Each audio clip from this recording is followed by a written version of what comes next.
নির্বাচন হয়ে যাওয়ার সাথে সাথে নির্বাচনে অংশগ্রহণকারী সকল দল এবং পক্ষ যদি আমরা খোলা মন নিয়ে একসাথে বসতে পারি যে আগামী 5টা বছর দেশের স্থিতিশীলতার জন্য আমরা সর্বোচ্চ কী করতে পারি। 54 বছরে আমাদের দেশ কোনো ফেয়ার ডেমোক্রেসি এবং কোনো স্টেবল স্থিতিশীল সমাজ পায় নাই।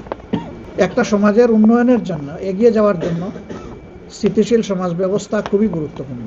আমরা চিন্তা করছি নির্বাচন হয়ে যাওয়ার সাথে সাথে নির্বাচনে অংশগ্রহণকারী সকল দল এবং পক্ষ যদি আমরা খোলা মন নিয়ে একসাথে বসতে পারি যে আগামী 5টা বছর দেশের স্থিতিশীলতার জন্য আমরা সর্বোচ্চ কী করতে পারি। আমরা কি কোনো সমন্বিত চিন্তা করতে পারি? যদি সবাই মিলে ভালো মনে করে we are ready to render hour support. এর অর্থ এটা নয় যে অন্য কেউ সরকারে চলে গেছে আর আমরা তাদের হয়ে কাজ করব, but we have some conditions. Number 1, every party and quarter তারা বলবেন যে আমরা নিজে দুর্নীতি করব না এবং দুর্নীতিকে প্রশ্রয় দেব না। এটা আমাদের 1 নম্বর শর্ত।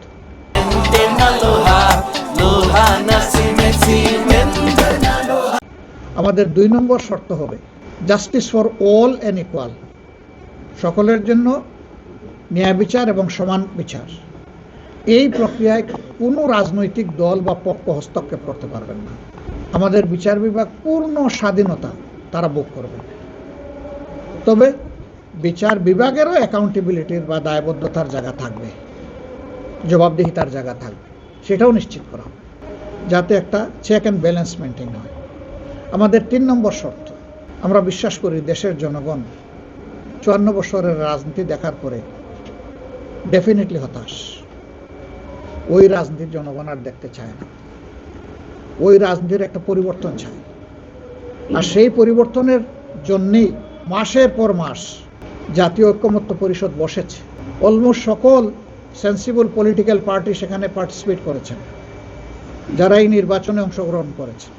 এখান থেকে যে রিকমেন্ডেশনগুলো উঠে এসেছে এগুলাকে ওন করতে হবে এবং কমিটমেন্ট করতে হবে যে ক্ষমতায় গেলে ওগুলো আমরা একসাথে বাস্তবায়ন করব। এই সংস্কার বাস্তবায়ন, ন্যায় বিচার নিশ্চিত এবং দুর্নীতি বিরোধী অবস্থান, এইটা যদি পরিষ্কার হয় আমরা সকল জায়গায় সব ধরনের সহায়তা করার জন্য আমরা প্রস্তুত।